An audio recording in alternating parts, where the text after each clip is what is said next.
WhatsApp YouTube it's me Damboy guys. അങ്ങനെ ബൊച്ചെ, ഹണി റോസ്, രാഹുൽ ഈശ്വർ എല്ലാവരും അടങ്ങിയ വിഷയത്തിനെ പറ്റി ഞാൻ കഴിഞ്ഞ ദിവസം ഒരു വീഡിയോ ഇട്ടിട്ടുണ്ടായിരുന്നു. അതിൻ്റെ ഇടയ്ക്ക് നമ്മുടെ ഹണി റോസ് രാഹുൽ ഈശ്വറിനെതിരെ പരാതിയുമായിട്ട് രംഗത്തേക്ക് വന്നിട്ടുണ്ട്. രാഹുൽ ഈശ്വർ മുൻകൂർ ജാമ്യമൊക്കെ എടുത്ത് അങ്ങനെ വിഷയം മുന്നോട്ട് പോകുന്നു. അതിൻ്റെ ഇടയ്ക്ക് നമ്മുടെ അഖിൽ മാരാർ ഇതിന് മുന്നേ ഈ വിഷയത്തിനെ പറ്റി ഒരു വീഡിയോ ഇട്ടിരുന്നു. അത് ബോച്ചയെ പറ്റി സംസാരിച്ചുകൊണ്ടാണ് ഇട്ടിരുന്നത്. ബോച്ചെ എന്തൊക്കെയാണ് വഷളതരങ്ങൾ പറഞ്ഞു കൂട്ടുന്നതെന്നൊക്കെ പറഞ്ഞ് ബോച്ചയ്ക്കെതിരായിട്ട് വീഡിയോ ഇട്ടിരുന്നു. ഇപ്പോൾ രാഹുൽ ഈശ്വർ ന്യൂസിൽ വന്ന് വിളമ്പുന്ന കാര്യങ്ങളെ പറ്റിയൊക്കെ പറഞ്ഞുകൊണ്ട് നമ്മുടെ അഖിൽ മാരാർ ഒരു വീഡിയോ പുള്ളിയുടെ ചാനൽ അപ്ലോഡ് ചെയ്തിട്ടുണ്ട്. ഒരു 8 മിനിറ്റോളം വരുന്ന വീഡിയോ ആണ്. സോ നമുക്ക് ആ വീഡിയോ കണ്ടു നോക്കാം ഗൈസ്. വീഡിയോയുടെ ടൈറ്റിൽ ഇങ്ങനെയാണ്: സഭ്യതയുടെ മാനദണ്ഡം രാഹുൽ ഈശ്വർ ജനങ്ങൾക്ക് പഠിപ്പിച്ചു കൊടുക്കും എന്നാഗ്രഹിക്കുന്നു എന്നൊക്കെയാണ് വീഡിയോയുടെ ടൈറ്റിൽ. നമുക്ക് വീഡിയോ കണ്ടു നോക്കാം. പ്രിയമുള്ളവരെ നമസ്കാരം. ഒരു ചെറിയ തീപ്പൊരിയായി വീഴുകയും പിന്നീട് കാട്ടുതീയായി മാറുകയും ചെയ്ത ഒരു പ്രശ്നമാണ് നമ്മുടെ ഹണി റോസും ബോച്ചയും തമ്മിലുള്ള വിഷയം. ഈ വിഷയത്തിലെന്നല്ല, ഏത് വിഷയത്തിലും എനിക്ക് ഒരൊറ്റ അഭിപ്രായമാണ് ഉള്ളത്. ആ അഭിപ്രായം ശരിയുടെ പക്ഷത്തായിരിക്കും.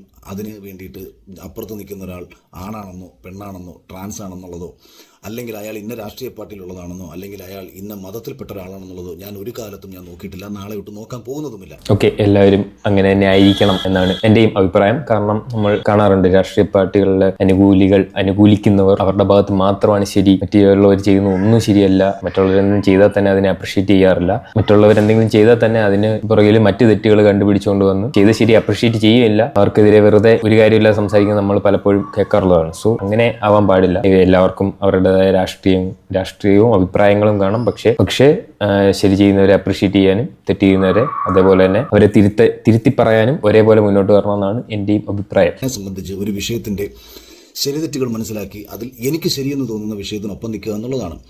ഹണി റോസും ബോബി ചെമ്മണ്ണൂരും തമ്മിലുള്ള ഒരു പ്രശ്നം എൻ്റെ മുന്നിലേക്ക് എത്തുമ്പോൾ ഹണി റോസിൻ്റെ വസ്ത്രധാരണം ആണോ ഇവിടെ ചർച്ച ചെയ്യപ്പെടേണ്ടത്, ബോബി ചെമ്മണ്ണൂരിൻ്റെ വഷളത്തരമാണോ ഇവിടെ ചർച്ച ചെയ്യപ്പെടേണ്ടത് എന്നാണ് ഞാൻ ആദ്യം മനസ്സിലാക്കാൻ ശ്രമിച്ചത്. കഴിഞ്ഞ കുറേ നാളുകളായിട്ട് ഓൺലൈൻ ഇൻ്റർവ്യൂകളിലായിക്കോട്ടെ, ഉദ്ഘാടന വേദികളിൽ അദ്ദേഹം നടത്തിയതായിക്കോട്ടെ, ആവർത്തിച്ച് സ്ത്രീകൾക്കെതിരെ അദ്ദേഹം ഉപയോഗിച്ചുകൊണ്ടിരിക്കുന്ന ദ്വയാർത്ഥ പ്രയോഗങ്ങളിൽ ഒരു പെൺകുട്ടിക്ക് വേദന ഉണ്ടായേക്കുന്നു. ഇതാണ് എൻ്റെ മുന്നിലേക്ക് എത്തിയ വിഷയം. അതെ, ബോച്ചെ നമുക്ക് എല്ലാവർക്കും അറിയാവുന്ന പോലെ തന്നെ പുള്ളിക്കാരൻ ഇത് ഹണി റോസിന്റെ അടുത്ത് മാത്രമല്ല നമ്മൾ കാണുന്നതാണ്. ഒരുപാട് ആളുകളുടെ അടുത്ത് പോകുന്നിടത്തല്ല ഇങ്ങനെ ഡബിൾ മീനിങ് വെച്ച് എല്ലാവരുടെ അടുത്തും സംസാരിക്കുന്നത് നമ്മൾ കേട്ട് വന്നതാണ്. ഒരാൾക്കും വേദന ഉണ്ടായില്ല എന്നുണ്ടെന്നുണ്ടെങ്കിൽ നിങ്ങളെല്ലാവരെയും പോലെ അത് ആസ്വാദ്യകരമാണ് എന്ന് ഞാൻ പറയും. ബോബി ചെമ്മണ്ണൂർ നിങ്ങളുടെ ഭാര്യയെക്കുറിച്ചോ നിങ്ങളുടെ പെങ്ങളെക്കുറിച്ചോ ഇത്തരത്തിൽ പദപ്രയോഗങ്ങൾ നടത്തുന്നത് വരെയും നിങ്ങൾക്ക് ആർക്കും തന്നെ അതിനകത്തൊരു പക്ഷേ പരാതി ഉണ്ടാവില്ല. പുള്ളി അത് ഡബിൾ മീനിങ് ജോക്കുകൾ പറഞ്ഞു. ആർക്കും അത് പരാതിയില്ല, ആർക്കും അത് വേദന ഉണ്ടാക്കില്ല, ആരെയും അത് ബാധിച്ചില്ല. ഇപ്പോൾ ഹണി റോസ് പരാതി കൊടുത്ത പോലെ ഹണി റോസിന് അതൊരു വിഷമമായതുപോലെ ആർക്കും വന്നില്ല എന്നുണ്ടെങ്കിൽ നമുക്ക് ചിരിച്ചു തള്ളാവുന്ന ഒരു കാര്യം തന്നെയാണ്. പക്ഷെ ഇവിടെ അങ്ങനെയല്ല. ഹണി റോസിന് അത് ഒരു ലൈംഗിക അതിക്രമമായിട്ട് പരാതി കൊടുക്കത്തക്കവണ്ണം വിഷമം ഉണ്ടാക്കി. സോ നമുക്കതൊരു ഫണ്ണാക്കി ചിരിച്ചു തള്ളാൻ പറ്റുന്ന കാര്യമല്ല. പിന്നെ ഇദ്ദേഹം പറഞ്ഞ പോലെ തന്നെ ഇപ്പോൾ ഒരുപാട് ആളുകൾ ഈ കമന്റ് ബോക്സിലൊക്കെ വന്ന് ഹണി റോസിന്റെ വസ്ത്രത്തെ പറ്റി കുറ്റങ്ങൾ പറയുന്നുണ്ട്. ബോച്ചെ പറഞ്ഞത് മാത്രമല്ല, ഹണി റോസിന്റെ വസ്ത്രമാണ് സീൻ, അത് ശരിയല്ല എന്നാണ് സാമൂഹിക അഭിപ്രായം എന്നാണ് രാഹുൽ ഈശ്വറും കമന്റ് തൊഴിലാളികളും ഒരുപാട് ആളുകൾ പറയുന്നുണ്ട്. അവരുടെ വീട്ടിലിരിക്കുന്ന അവരുടെ ഭാര്യ, മകൾ, അമ്മ, സഹോദരി, കാമുകി ആരെങ്കിലും ആയിക്കോട്ടെ, അവർക്കെതിരെയാണ് ബോച്ചെ ഇങ്ങനെ ഒരു പരാമർശം നടത്തിയതെങ്കിൽ ഇവരാരും അടങ്ങിയിരിക്കുമെന്ന് എനിക്ക് തോന്നുന്നില്ല. ആരെൻ്റെ അമ്മയ്ക്ക് പ്രാന്ത് പിടിച്ചാൽ കാണാൻ നല്ല ചേലാണെന്ന് പറയുന്ന പോലെ തന്നെ സ്വന്തം വീട്ടിൽ ആർക്കെങ്കിലും ആണ് ഈ അവസ്ഥ വന്നിരുന്നെങ്കിൽ അവരാരും അവരുടെ ഡ്രസ്സിങ്ങിനെ കുറ്റപ്പെടുത്തിക്കൊണ്ട് കമന്റ് ബോക്സിൽ വരും എന്ന് എനിക്ക് തോന്നുന്നില്ല. അത് നിങ്ങൾക്കുണ്ടാകുന്ന സമയത്ത് നമ്മൾ കൈയടിക്കണോ വേണ്ടയോ എന്നുള്ളതാണ് ഇവിടുത്തെ പ്രശ്നം. ഞാൻ പറഞ്ഞല്ലോ, എൻ്റെ മുന്നിലേക്ക് എത്തിയ വിഷയം ഇതാണ്. ബോബി ചെമ്മണ്ണൂർ നിരവധി പെൺകുട്ടികൾക്കെതിരെ പറഞ്ഞിട്ടുണ്ട്. അതിൽ ഒരു പെൺകുട്ടിക്ക് വേദന ഉണ്ടായി. ആ വേദന ഉണ്ടായ പെൺകുട്ടി ആദ്യം ഉദ്ഘാടന വേദിയിൽ വെച്ചിട്ട്, ഇപ്പോൾ ബിഗ് ബോസിലുണ്ടായിരുന്ന സുചിത്ര പറയുന്നത് കേട്ടു, ഇത് അങ്ങനൊരു പ്രശ്നം ഉണ്ടായിക്കഴിഞ്ഞാൽ അത് അപ്പോൾ പറയേണ്ടതല്ലേ എന്ന്. ഏത് കാലത്ത് നിന്നുകൊണ്ടാണ് പറയേണ്ടതെന്ന് ആലോചിക്കണം. എല്ലായ്പ്പോഴും നമുക്ക് അപ്പോൾ പ്രശ്നം ഉണ്ടായി കഴിഞ്ഞാൽ അപ്പോൾ പ്രതികരിക്കാൻ പറ്റിയെന്ന് വരില്ല. നമ്മുടെ മുന്നിൽ ഒരുപാട് എക്സാമ്പിൾസ് ഉണ്ട്. പണ്ട് കാലത്ത് നടന്ന കേസുകൾ വരെ കുത്തിപ്പൊക്കിക്കൊണ്ട് വന്ന് വീണ്ടും അതിന് അന്വേഷണങ്ങളൊക്കെ നടക്കുന്ന കാലങ്ങളൊക്കെ തന്നെയാണ്. പല ആളുകളും മുന്നോട്ട് വരാറുണ്ട്. മറ്റേ മീ ടു ക്യാമ്പയിനൊക്കെ നമ്മൾ കണ്ടതാണ്. പണ്ട് നടന്ന കാര്യങ്ങളൊക്കെയാണ് ആളുകൾ കുത്തിപ്പോയിക്കൊണ്ടുവരുന്നത്. അതുമല്ല ഇപ്പോൾ നമ്മുടെ ഹേമ കമ്മിറ്റി റിപ്പോർട്ട് നമ്മൾ കണ്ടതാണ്. അതിലും ഇപ്പൊ നടന്ന കാര്യങ്ങളൊന്നുമല്ല. പണ്ട് അവർക്കുണ്ടായ അതിക്രമങ്ങൾ അവര് സമൂഹത്തിന് മുന്നിലേക്ക് കൊണ്ടുവന്ന് ആളുകളെ അറസ്റ്റ് ചെയ്യുന്നതിലേക്കൊക്കെ പോയതാണ്. ബുദ്ധിമുട്ടുണ്ടായ അപ്പോൾ പറഞ്ഞില്ല, പിന്നീട് പരാതിയുമായി വന്നു എന്ന് പറയുന്നതിൽ യാതൊരു അർത്ഥമില്ല. 10, 12, 15 വർഷങ്ങൾക്ക് മുമ്പ് തങ്ങളെ പീഡിപ്പിച്ചു എന്ന് പറഞ്ഞ് ഈ ഹേമ കമ്മീഷനുമായി ബന്ധപ്പെട്ട് നടിമാർ രംഗത്ത് വന്നപ്പോൾ അതിനെതിരെ കേസെടുത്ത ഒരു നാടാണിത്. കാലങ്ങൾക്കിപ്പുറം ഒരു പെൺകുട്ടിക്ക് ഇത്തരം കാര്യങ്ങൾ തുറന്നു പറയാനുള്ള ധൈര്യമുണ്ടായി എന്ന് പറയുമ്പോൾ കേസെടുക്കപ്പെട്ട ഒരു നാടാണിത്. അല്ലെങ്കിൽ നിയമം അതിൻ്റെ വഴിക്കാണ്. അതിൻ്റെ ശരിതെറ്റുകളെ നമുക്ക് പിന്നീട് വിലയിരുത്താം. ഇനി ഉദ്ഘാടന വേദിയിൽ വെച്ച് ഹണി റോസ് ഒരുപക്ഷെ ഇത് ആസ്വദിച്ചിട്ടുണ്ടാകാം എന്ന് കരുതി അവർ പിന്നീട്, അതായത് അയാൾ നിരവധി തവണ നിരന്തരം ആവർത്തിച്ച് സംസാരിക്കുകയാണ്. അത് ദ്വയാർത്ഥ പ്രയോഗങ്ങൾ മാത്രമല്ല, മറ്റർത്ഥങ്ങൾ വെച്ച് സംസാരിക്കുകയാണ്. ദ്വയാർത്ഥം പറഞ്ഞ തമാശകൾ നമുക്ക് മനസ്സിലാക്കാം. ഇപ്പം ഹണി റോസ് എൻ്റെ കൂടെ വന്ന് കിടന്നിട്ടുണ്ടോ, അല്ലെങ്കിൽ അങ്ങനുണ്ടോ ഇങ്ങനുണ്ടോ എന്നുള്ള ചോദ്യങ്ങളൊക്കെ ബോധപൂർവം സൃഷ്ടിക്കുന്നത് ഉറപ്പായും അവരെ സമൂഹ മധ്യത്തിൽ അപമാനിക്കാൻ തന്നെയാണ് എന്ന് തന്നെയാണ് ഞാൻ ഈ വിഷയം മനസ്സിലാക്കിയെടുത്തോളം എന്നിലേക്ക് എത്തുന്നത്. അതെ, അവര് പരാതി കൊടുത്തു അങ്ങനെ തന്നെയാണല്ലോ. കുന്തി ദേവി എന്ന കേസ് മാത്രമല്ല പറഞ്ഞത്, ഉദ്ഘാടന വേദിയിൽ വെച്ച് നടന്ന കാര്യങ്ങൾ മാത്രമല്ല, പിന്തുടർന്ന് ഇങ്ങനെയുള്ള പ്രസ്താവനകൾ നടത്തി അവരില്ലാത്തപ്പോൾ അവരുള്ളടത്ത് മനഃപൂർവ്വം വന്ന് പ്രശ്നങ്ങൾ ഉണ്ടാക്കുക, അവരില്ലാത്തപ്പോഴും ഇല്ലാത്ത സാഹചര്യങ്ങളിലും സോഷ്യൽ മീഡിയകളിൽ അവർക്കെതിരെ പല വിധത്തിലുള്ള പ്രസ്താവനകൾ നടത്തി എന്ന് പറഞ്ഞാണ് കേസ് കൊടുത്തിരിക്കുന്നത്. ഒരു കേസല്ല. അതുകൊണ്ട് മറ്റേ ബിഗ് ബോസിലെ ആരോ പറഞ്ഞ പോലെ മുമ്പ് നടന്ന പ്രശ്നം പൊക്കിക്കൊണ്ടുവരിക എന്ന് പറഞ്ഞല്ല, അവർക്ക് കുറെ അടുപ്പിച്ചടുപ്പിച്ച് കുറെ ഉണ്ടായപ്പോഴാണ് അവർ മുന്നോട്ട് വന്നത്. ഒരൊറ്റ ഉദ്ഘാടന ഇൻസിഡന്റ് മാത്രമല്ല. അതുകൊണ്ട് ബോബി ചെമ്മണ്ണൂരിന്റെ വഷളത്തരമാണ് ഹണി റോസിന്റെ വസ്ത്രധാരണത്തെക്കാളും മോശം എന്ന് മനസ്സിലാക്കിയ ഞാൻ ബോബി ചെമ്മണ്ണൂരിന്റെ വഷളത്തരത്തെ തള്ളിപ്പറയുകയും ഹണി റോസിന് അനുകൂലമായ നിലപാട് സ്വീകരിക്കുകയും ചെയ്യുന്നു. ഇനി 2, ഹണി റോസിന്റെ വസ്ത്രധാരണമാണ് നമ്മൾ ചർച്ച ചെയ്യേണ്ടതെങ്കിൽ അത് ചർച്ച ചെയ്യേണ്ട ഒരു സ്പേസ് ഇതായിരുന്നില്ല. അതായത് കുറച്ചും കൂടെ ഞാൻ നിങ്ങൾക്ക് മനസ്സിലാക്കി പറയാം. നമ്മുടെ നാട്ടിൽ ഒരു പെൺകുട്ടി ഉണ്ടെന്നിരിക്കട്ടെ, നിങ്ങളുടെയൊക്കെ നാട്ടിൽ ഉണ്ടാവും, എൻ്റെ നാട്ടിലും അത്രയും നേരമുണ്ട്. അതായത് പണം വാങ്ങി ശരീരം വിറ്റ് ജീവിക്കുന്ന, മലയാള ഭാഷയിൽ വേശ്യ സ്ത്രീകൾ എന്ന് വിളിക്കുന്ന സ്ത്രീകൾ നമ്മുടെയൊക്കെ നാട്ടിലും ഇത്തരത്തിൽ ആരെങ്കിലുമൊക്കെ ഉണ്ടായേക്കാം, അല്ലെങ്കിൽ ഉണ്ടായിട്ടുണ്ടായേക്കാം. ഇങ്ങനൊരു പെൺകുട്ടിയെ ഒരു രാത്രിയിൽ ക്രൂരമായി ബലാത്സംഗം ചെയ്താൽ ഈ ബലാത്സംഗം ചെയ്തവനെ നിങ്ങൾക്ക് ന്യായീകരിക്കാൻ കഴിയുമോ? നിങ്ങൾ ഇങ്ങനെ പറയുമോ, അവൾ ഇന്നലെ വരെയും കാശ് കൊടുത്ത് പലരുടെയും കൂടെ കടന്നു കൊടുത്തിട്ടുള്ളവരാണ്, അതിനിപ്പോൾ അന്ന് കരുതിയിട്ട് അവിടെ ഒരുത്തിന് ബലാത്സംഗം ചെയ്യാൻ പറ്റുമോ? ഒരു സ്ത്രീ എത്ര പേർക്കൊപ്പം കിടന്നെന്ന് പറഞ്ഞാലും അവൾക്ക് ഇഷ്ടമല്ലാത്ത ഒരുവൻ അവളുടെ ശരീരത്തിൽ തൊട്ടാൽ കൈയെടുക്കടാ എന്ന് പറയാനുള്ള അവകാശം അവൾക്കില്ലേ? അവൾ അങ്ങനെ പറഞ്ഞാൽ നീ അത്ര പതിവ്രതയാണോ, നീ അത്ര ശീലാവതിയാണോ എന്ന് ചോദിക്കുന്നത് ശരിയായ ഒരു സമീപനമാണോ എന്ന് രാഹുൽ ഈശ്വറിനെ പോലെയുള്ളവർ മനസ്സിലാക്കുക. അതെ, രാഹുൽ ഈശ്വർ ന്യൂസിലൊക്കെ വന്നിങ്ങനെ ഹണി റോസിനെ മദർ തെരേസ ഒന്നും അല്ലല്ലോ ഇങ്ങനെയൊക്കെ പറയാനെന്നൊക്കെ പറഞ്ഞ്, ഹണി റോസ് മദർ തെരേസ ഒന്നും അല്ലല്ലോ എന്നൊക്കെ പറഞ്ഞ് പ്രസ്താവനകൾ നടത്തിയിട്ടുണ്ട്. അതൊക്കെ കേട്ടപ്പോഴും എൻ്റെ മനസ്സിലേക്ക് ആദ്യം ഓടി വന്ന എക്സാമ്പിൾ ഇത് തന്നെയാണ്. ഇപ്പോൾ ഒരാളൊരു വേശ്യാസ്ത്രീയാണ്, അല്ലെങ്കിൽ ഒരാളൊരു പ്രോസ്റ്റിറ്റ്യൂട്ട് ആണ്, അങ്ങനത്തെ ഒരു തൊഴിൽ ചെയ്യുന്ന ഒരു വ്യക്തിയാണ് എന്നും പറഞ്ഞ് അവിടെയുള്ള മറ്റാളുകൾക്ക് അവരുടെ അനുവാദമില്ലാതെ കയറി അവരെ അതിക്രമിച്ച് കടന്നു പിടിക്കാനോ അവരോട് മോശമായി പെരുമാറാനോ അല്ലെങ്കിൽ അവരെ ബലാത്സംഗം ചെയ്യാനോ പീഡിപ്പിക്കാനോ ഉള്ള യാതൊരു അധികാരവും നൽകുന്നില്ല. അഥവാ അങ്ങനെ ഒരു ഇൻസിഡന്റ് ഉണ്ടായി കഴിഞ്ഞാൽ അവർ പരാതിയായിട്ട് വരുമ്പോൾ അവരോട് ഇങ്ങനെയല്ല പറയേണ്ടത്, നീ ഒരു വേശ്യ സ്ത്രീയാണ്, നീ ഇങ്ങനത്തെ തൊഴിൽ ചെയ്ത് ജീവിക്കുന്ന വ്യക്തിയല്ലേ, അപ്പോൾ അതുകൊണ്ടാണ് ഇങ്ങനെ അയാൾ അത് ചെയ്തത്, നീ ഒരു മദർ തെരേസ ഒന്നും അല്ലല്ലോ എന്ന് പറഞ്ഞു കഴിഞ്ഞാൽ അതിൽ നിന്ന് നമ്മൾ എന്താണ് മനസ്സിലാക്കേണ്ടത്? ഇവിടെ ഒരു വേശ്യസ്ത്രീ ആണെന്ന് പറഞ്ഞാൽ അവർക്ക് ഇവിടെ നാട്ടിൽ ജീവിക്കണ്ടേ? അപ്പോൾ അതുപോലെ തന്നെ ഈ ഒരു എക്സാമ്പിൾ തന്നെയാണ് എൻ്റെ മനസ്സിലേക്ക് ആദ്യം വന്നത്. ഇപ്പോൾ ഹണി റോസ് ഇന്നലെ അല്ല ഉദ്ഘാടനം ചെയ്യാൻ തുടങ്ങിയത്, ഹണി റോസ് എക്സ്പോസിങ് ആയിട്ടുള്ള ഡ്രസ്സുകൾ ധരിക്കാൻ തുടങ്ങിയത്. അവർ പണ്ടുതൊട്ടേ സിനിമയിൽ അഭിനയിക്കുന്നുണ്ട്. അപ്പോഴൊന്നും രാഹുൽ ഈശ്വർ ഇങ്ങനെ ഒരു പരാതിയുമായിട്ട് വന്നിട്ടില്ല. നമ്മൾ ഹണി റോസ് സമൂഹ മധ്യത്തിൽ അല്ലെങ്കിൽ ഉദ്ഘാടന വേദികളിൽ ഇങ്ങനെ സമൂഹത്തിന് നിരക്കാത്ത വസ്ത്രങ്ങൾ ഇട്ടുകൊണ്ട് പോകുന്നു, അത് നമ്മൾ ചോദ്യം ചെയ്യണം. സോഷ്യൽ ഓഡിറ്റിംഗ് എന്ന വാക്കാണ് നമ്മുടെ രാഹുൽ ഈശ്വർ ഉപയോഗിച്ചുകൊണ്ടിരിക്കുന്നത്. സോഷ്യൽ ഓഡിറ്റിങ്ങിന് വിധേയമാക്കണം എന്നൊന്നും പറഞ്ഞ് ആർക്കും പരാതി കൊടുത്തിട്ടില്ല, എങ്ങും പോയിട്ടൊന്നുമില്ല. പുള്ളിക്കാരന് ഇത് കണ്ടിരുന്നു. എന്നിട്ട് ഇപ്പോൾ ചെയ്ത തെറ്റിൽ നിന്ന് ആളുകളെ വഴിതിരിച്ചു വിടാനായിട്ട് ഹണി റോസിനെ സോഷ്യൽ ഓഡിറ്റിംഗ് ചെയ്യണം. ആളുകളുടെ ശ്രദ്ധ ഹണി റോസിന്റെ വസ്ത്രധാരണത്തിലേക്കും ഇപ്പോൾ എല്ലായിടത്തും ചർച്ച തന്നെയാണല്ലോ, അതിലേക്ക് തിരിച്ചു വിടണം. അതിനുവേണ്ടിയാണ് രാഹുൽ ഈശ്വർ ഇങ്ങനെ കെട്ടിപ്പൊങ്ങി വന്നേക്കുന്നത്. ഇനി രാഹുൽ ഈശ്വറിന്റെ ഒരു സുഹൃത്തു കൂടിയായിരുന്നു. ഞങ്ങൾ ഒരുപാട് സമയം പണ്ട് സംസാരിച്ചിട്ടുണ്ട്. ദിലീപ് വിഷയത്തിൽ അദ്ദേഹം അനുകൂലമായ നിലപാട് സ്വീകരിച്ചുകൊണ്ട് ഞാനും അനുകൂലമായ നിലപാട് സ്വീകരിച്ചുള്ളവരാണ്. കാരണം ദിലീപ് എൻ്റെ അറിവിൽ ഒരു പെൺകുട്ടിയെയും നേരിട്ട് പീഡിപ്പിച്ചതായിട്ട് എനിക്കറിയില്ല.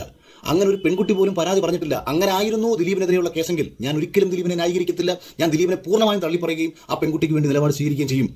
എൻ്റെ മുന്നിലേക്ക് എത്തിയ വിഷയം ദിലീപ് നേരിട്ട് പീഡിപ്പിച്ചു എന്നതല്ല, ഒരു ക്രിമിനൽ പറഞ്ഞിരിക്കുന്നു, ദിലീപ് പറഞ്ഞിട്ടാണ് ഞാൻ അങ്ങനെ ചെയ്തത് എന്നുള്ളതാണ്. ഇനി അങ്ങനെ ആണ് സത്യമെങ്കിൽ പോലും അതൊരു ബിസിനസ് പരമായിട്ടുള്ള ഒരു ശത്രുതയാണ്. അവിടെ ആണ് പെണ്ണിനെ ഉപദ്രവിക്കാൻ ശ്രമിച്ചു എന്നുള്ളതല്ല. അത് യാഥാർത്ഥ്യമാണെങ്കിൽ പോലും നമ്മൾക്ക് നമ്മുടെ ശത്രുവായിട്ട് നിൽക്കുന്ന ഒരു ആണിനോട് തോന്നുന്ന അതേ ദേഷ്യം ദിലീപിന് ഒരു പക്ഷേ ഈ പെൺകുട്ടിയോട് തോന്നിയിട്ടുണ്ടാവാം എന്ന് മാത്രമേ എനിക്ക് ആ വിഷയത്തിൽ കാണാൻ പറ്റൂ. അല്ലാതെ ഒരു പെൺകുട്ടിയെ ദിലീപ് ഉപദ്രവിച്ചു എന്നത് എൻ്റെ മുന്നിൽ വന്നിട്ടില്ല. ഇനി ഞാൻ ഈ വിഷയത്തിലേക്ക് വരാം. രാഹുൽ ഈശ്വറിനോട് എൻ്റെ ചോദ്യം, അദ്ദേഹം നിരന്തരം വന്നിരുന്നിട്ട് ആർട്ടിക്കിളിൽ സഭ്യതയെക്കുറിച്ച് പറഞ്ഞിട്ടുണ്ട്. ബോബി ചെമ്മണ്ണൂരിൻ്റെ വഷളത്തരത്തെക്കാട്ടിയും കൂടുതലും ഹണി റോസിൻ്റെ വസ്ത്രധാരണം ചർച്ച ചെയ്യണമെന്ന് പറഞ്ഞു. തീർച്ചയായിട്ടും ഒരു കാര്യത്തിൽ ഞാൻ അനുകൂലിക്കാം. ഹണി റോസിൻ്റെ വസ്ത്രധാരണം മോശമായിട്ടുള്ള വസ്ത്രധാരണമാണോ എന്ന് ചോദിച്ചാൽ ഇതിൻ്റെ മോശത്തെയോ ശരിയെയോ വിലയിരുത്തുക എന്നുള്ളതല്ല. കുറച്ച് പേർക്കെങ്കിലും എന്താ ഇത്, എന്തൊരു വൃത്തികേടാണിത് എന്ന് തോന്നിപ്പിക്കത്തക്ക വസ്ത്രധാരണം തന്നെയാണെന്ന് ഞാൻ പറയും. അതെ, അതിപ്പോൾ എല്ലാവർക്കും നമ്മുടെ വസ്ത്രധാരണം എല്ലാവർക്കും ഇഷ്ടപ്പെടണം എന്നില്ല. ഇതിപ്പോൾ ഞാൻ തന്നെ ഒരു ടീഷർട്ട് ഇട്ടുകൊണ്ട് പോയി കഴിഞ്ഞാൽ ചില ഫ്രണ്ട്സ് പറയും ഇത് നന്നായിട്ട് ചേരുന്നുണ്ട്, ചിലർ പറയും ഓവറായിട്ട് ഫിറ്റ് അല്ലേ, ഇത് കൊള്ളില്ല എന്നൊക്കെ പറയും. അപ്പോൾ എല്ലാവർക്കും അക്സെപ്റ്റഡ് ആയിട്ടുള്ള ഡ്രസ്സുകളൊന്നും ഇടാൻ പറ്റില്ല. നമുക്ക് ഇഷ്ടപ്പെട്ട നമുക്ക് ചേരുന്ന നമ്മുടെ സൗന്ദര്യത്തെ എടുത്ത് കാണിക്കാൻ പറ്റുന്ന രീതിയിലൊക്കെ ഡ്രസ്സ് ചെയ്യുമ്പോൾ അതിപ്പോൾ എല്ലാവർക്കും ഇഷ്ടപ്പെട്ടില്ല എന്ന് പറഞ്ഞ് നമ്മളെന്ത് ചെയ്യാനാണ്? സമൂഹത്തിൽ പലതരത്തിലുള്ള ആളുകളുണ്ട്. ഓരോരുത്തർക്കും ഓരോ രീതിയിൽ ഡ്രസ്സ് ചെയ്യുന്നവരെ ആയിരിക്കും ഇഷ്ടം. ചിലർക്ക് ഇഷ്ടപ്പെട്ടു എന്ന് വരാം, ഇഷ്ടപ്പെട്ടില്ല എന്നും വരാം. അതിനിപ്പോൾ നമുക്കൊന്നും ചെയ്യാൻ പറ്റില്ലല്ലോ. എന്നും കരുതിയിട്ട് ആ പെൺകുട്ടിയെ കയറി പിടിക്കാനോ ആ പെൺകുട്ടിയെടുത്ത് മോശം സംസാരിക്കാനോ ഈ രാജ്യത്ത് ആർക്കെങ്കിലും അവകാശമുണ്ടോ? അത് അവരുടെ ഇഷ്ടത്തിൽ പെടുന്നതാണ്. ഇനി സഭ്യത എന്നത് ഞാൻ കുറച്ചു മുമ്പ് പറഞ്ഞു വന്നൊരു മാറ്റർ. ഇപ്പം ഇതേ രാഹുൽ ഈശ്വർ ഒരു വേശ്യാസ്ത്രീ ബലാത്സംഗം ചെയ്യപ്പെട്ടാൽ ബലാത്സംഗം ചെയ്യുന്നവനെ ന്യായീകരിച്ചുകൊണ്ട് ഈ പെൺകുട്ടി ഇന്നലകളിൽ കാശ് കൊടുത്ത് കിടന്നു കൊടുത്തിട്ടുള്ളവരല്ലേ, അതുകൊണ്ട് അവളെ സോഷ്യൽ ഓഡിറ്റിന് വിധേയമാക്കണം, അവളത്ര ശീലാവധിയൊന്നുമല്ല, അതുകൊണ്ട് അവൾ ഇങ്ങനെ പീഡനത്തിന് ഇരയാണ്ടവളായിരുന്നു, അല്ലെങ്കിൽ പൊതുസമൂഹം മുഴുവൻ പറഞ്ഞുകൊണ്ടിരിക്കുന്നത് അവൾ വേശിയല്ലേ, അവൾ പിഴയല്ലേ, അതുകൊണ്ട് ഈ പീഡിപ്പിച്ചവനെ നമുക്ക് തള്ളിപ്പറയാം. അതായത് ഈ പുള്ളിക്ക് എല്ലാ കാലത്തും ഈ 5-6 നിലപാടുകൾ കാണും, എല്ലാ വിഷയത്തിനകത്തും പുള്ളിക്ക് നിലപാടുകൾ കാണും. അപ്പം പുള്ളി ഒരു ഭാഗത്ത് ഇതും കൂടെ പറയുന്നത് സ്വയം ഒന്ന് ചിന്തിച്ച് നോക്കുക. പിന്നെ രണ്ടാമത്തെ വിഷയം ഈ സഭ്യത എന്ന്. അതെ, പുള്ളിക്കാരൻ പറയുന്നൊരു കാര്യമാണ്. കമന്റ് ബോക്സിൽ ആൾക്കാർ വന്ന് മെഴുകുന്നുണ്ട്, അങ്ങനെയാണ് ഇങ്ങനെയാണെന്ന് മെഴുകുന്നുണ്ട്. ഇപ്പോൾ ഇതുപോലെ തന്നെ ഈ പുള്ളി പറഞ്ഞ പ്രോസ്റ്റിറ്റ്യൂട്ടിനെ ഒരാൾ കയറി പിടിക്കുക അല്ലെങ്കിൽ ബലാത്സംഗം ചെയ്ത അങ്ങനെ ഒരു ഇൻസിഡന്റ് വരുവാണെങ്കിലും സമൂഹത്തിൽ ഒരുപാട് പേര് കാണും അവളങ്ങനെ, അല്ലെങ്കിൽ ആ നാട്ടിൽ ഒരുപാട് പേര് കാണും അവളങ്ങനെ നടന്നവളല്ലേ, അതുകൊണ്ടാണ് അവൾക്ക് ഇങ്ങനെ വന്നത് എന്ന് പറയുന്ന ഒരുപാട് ആളുകൾ കാണും. എന്നും പറഞ്ഞ് നമുക്ക് അവരെ തള്ളി പറയാൻ പറ്റുമോ? അവൾക്കത് വരേണ്ടതായിരുന്നു, അവൾ അങ്ങനത്തെ തൊഴിൽ ചെയ്തുകൊണ്ട് അവളത് അർഹിക്കുന്നു എന്ന് പറയാൻ പറ്റുമോ? നിങ്ങൾ തന്നെ ഒന്ന് ചിന്തിച്ച് നോക്കി. ഈ കമന്റ് തൊഴിലാളികൾ ഒന്ന് ചിന്തിച്ചു നോക്കൂ. ആ സെയിം സിറ്റുവേഷൻ തന്നെയാണ് ഇവിടെ. ഇങ്ങനെ ഒരു വസ്ത്രം ധരിച്ചു എന്നത് കാരണമാണ് എന്ന് എങ്ങനെ ഈ രാഹുൽ ഈശ്വറിനും കമന്റ് തൊഴിലാളികൾക്കും പറയാൻ സാധിക്കുന്നു? ആർട്ടിക്കിളുണ്ട് എന്ന് താങ്കൾ പറയുന്നു. എന്താണ് ഇതിന്റെ മാനദണ്ഡം? ഞാൻ കഴിഞ്ഞ ദിവസം മേടിച്ചൊരു ഷർട്ടാണിത്. ഇതിന് മേൽഭാഗത്ത് ബട്ടൺസ് ഇല്ല. ഇത് ഇത്രയും തുറന്നു കിടക്കുന്ന ഈ ഒരു ഷർട്ടാണിത്. ഇത് ഞാൻ ഇട്ടേക്കുന്നത് സഭ്യതാപരമായിട്ടാണോ? അല്ല എന്നുണ്ടെങ്കിൽ കയ്യിൽ നമ്മളൊരാൾ മുണ്ടെടുത്തിട്ട് മടക്കി കുത്തി ഒരു പുരുഷൻ നടക്കുന്നത് സഭ്യതയുടെ മാനദണ്ഡത്തിൽ പെടുന്നതാണോ? ഷോർട്സ് ഇട്ടുകൊണ്ട് നടക്കുന്നത് സഭ്യതയുടെ മാനദണ്ഡത്തിൽ പെടുന്നതാണോ? സ്ലീവ്ലെസ് ആയിട്ടുള്ള ഷർട്ട് ഇട്ടുകൊണ്ട് നടക്കുന്നത് സഭ്യതയുടെ മാനദണ്ഡത്തിൽ പെടുന്നതാണോ? സാരി എന്നത് സഭ്യതയുടെ മാനദണ്ഡത്തിൽ പെടുന്നതാണോ? കാരണം സാരി ഉടുത്താലും വയറ് കാണാമല്ലോ. അപ്പം സാരി എന്നത് സഭ്യതയുടെ മാനദണ്ഡത്തിൽ പെടുന്നതാണോ? ഈ സഭ്യത എന്നതുകൊണ്ട് താങ്കൾ ഉദ്ദേശിക്കുന്നത് പൂർണ്ണമായും മറച്ച പർദ്ദ പോലെയുള്ള വസ്ത്രങ്ങളാണോ? എന്താണ് സഭ്യതയുടെ മാനദണ്ഡത്തിന്റെ അടിസ്ഥാനത്തിൽ രാഹുൽ ഈശ്വർ കഴിഞ്ഞ കുറച്ച് ദിവസങ്ങളായിട്ട് ചാനൽ ചർച്ചയിൽ വന്നിരുന്നിട്ട് ആവർത്തിച്ച് പറഞ്ഞുകൊണ്ടിരിക്കുന്ന ഈ വിവരക്കേടെന്തെന്ന് എനിക്ക് മനസ്സിലാവുന്നില്ല. എനിക്ക് 2 പെൺകുട്ടികളാണ് വളർന്നു വരുന്നത്. എനിക്ക് ഇവരോടൊന്ന് പറഞ്ഞു കൊടുക്കണം, മക്കളെ, രാഹുൽ ഈശ്വർ പറഞ്ഞിട്ടുണ്ട് ഇന്ത്യൻ ആർട്ടിക്കിൾ പ്രകാരം സഭ്യതയുടെ മാനദണ്ഡം, സഭ്യത വേണം നമ്മുടെ വസ്ത്രത്തിന്. അതെന്താണ് എന്നൊന്ന് മനസ്സിലാക്കി തരിക. ഇതെന്താണെന്ന് വെച്ചാൽ ഓരോ മനുഷ്യനും വ്യത്യസ്തമായ കാഴ്ചപ്പാടുകളും വ്യത്യസ്തമായ അഭിരുചികളോടും ജീവിക്കുന്ന ഒരു രാജ്യമാണ്.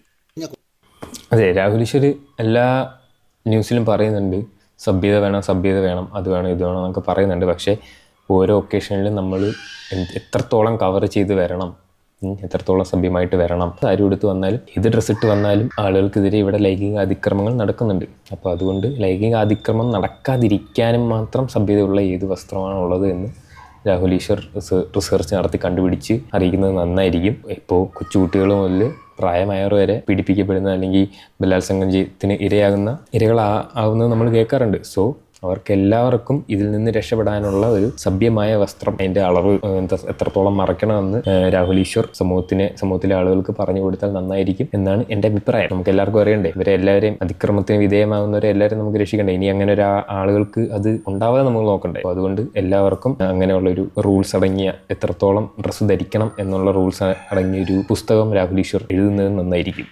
എല്ലാവരും അത് വായിക്കട്ടെ. കുറച്ച് ദിവസങ്ങളായിട്ട് ചാനൽ ചർച്ചയിൽ വന്നിരുന്നിട്ട് ആവർത്തിച്ച് പറഞ്ഞുകൊണ്ടിരിക്കുന്ന ഈ വിവരക്കേടെന്തെന്ന് എനിക്ക് മനസ്സിലാവുന്നില്ല. എനിക്ക് 2 പെൺകുട്ടികളാണ് വളർന്നു വരുന്നത്. എനിക്ക് ഇവരോടൊന്ന് പറഞ്ഞു കൊടുക്കണം, മക്കളെ, രാഹുൽ ഈശ്വർ പറഞ്ഞിട്ടുണ്ട് ഇന്ത്യൻ ആർട്ടിക്കിൾ പ്രകാരം സഭ്യതയുടെ മാനദണ്ഡം, സഭ്യത വേണം നമ്മുടെ വസ്ത്രത്തിന്. അതെന്താണ് എന്നൊന്ന് മനസ്സിലാക്കി തരിക. ഇതെന്താണെന്ന് വെച്ചാൽ ഓരോ മനുഷ്യനും വ്യത്യസ്തമായ കാഴ്ചപ്പാടുകളും വ്യത്യസ്തമായ അഭിരുചികളോടും ജീവിക്കുന്ന ഒരു രാജ്യമാണ് ഇന്ത്യ. നമ്മൾക്ക് ശരിയെന്ന് തോന്നുന്നത് മറ്റൊരാൾക്ക് തെറ്റായി തോന്നിയേക്കാം, മറ്റൊരാളുടെ ശരി നമുക്ക് തെറ്റായി തോന്നിയേക്കാം. അപ്പം നിങ്ങൾ ആരാണ് ഈ ശരി തെറ്റുകളെ വിലയിരുത്താൻ? നമ്മുടെ രാജ്യത്ത് നിയമപ്രകാരം ഒരാൾ തെറ്റ് ചെയ്തിട്ടുണ്ടോ ഇല്ലയോ? ബോബി ചെമ്മണ്ണൂർ ബാക്കി എന്തൊക്കെ കാര്യങ്ങൾ അദ്ദേഹം ചെയ്തെന്ന് ശരിയാണെന്നുണ്ടെങ്കിലും അയാളുടെ വാക്കുകളിലൂടെ ഒരു സ്ത്രീ വേദനിക്കപ്പെട്ടിട്ടുണ്ടോ? 1000 സ്ത്രീകൾ അദ്ദേഹത്തിൻ്റെ വാക്കുകളിൽ ആനന്ദം കണ്ടെത്തിയേക്കാം. പക്ഷേ ഒരു സ്ത്രീ വേദനിക്കപ്പെട്ടിട്ടുണ്ട് എന്നുണ്ടെങ്കിൽ ആ വേദനിക്കപ്പെട്ട സ്ത്രീയുടെ മാനസികാവസ്ഥ നിങ്ങൾക്ക് മനസ്സിലാക്കാൻ എന്തുകൊണ്ട് കഴിയുന്നില്ല? അവരുടെ വസ്ത്രധാരണത്തെക്കുറിച്ച് നിങ്ങൾ സംസാരിക്കുമ്പോൾ എങ്ങനെയാണ് നമ്മുടെ പൊതുസമൂഹം ഏത് രീതിയിലുള്ള വസ്ത്രമാണ് ധരിക്കേണ്ടത് എന്നുള്ള ഒരു ക്ലാസുകൾ കൂടി എടുത്തു കൊടുക്കാൻ കൂടി നമ്മൾ തയ്യാറാവണമെന്ന് പറഞ്ഞുകൊണ്ട് ഈ വിഷയത്തിൽ ഇതാണ് എൻ്റെ നിലപാടെന്ന് അറിയിക്കുന്നു.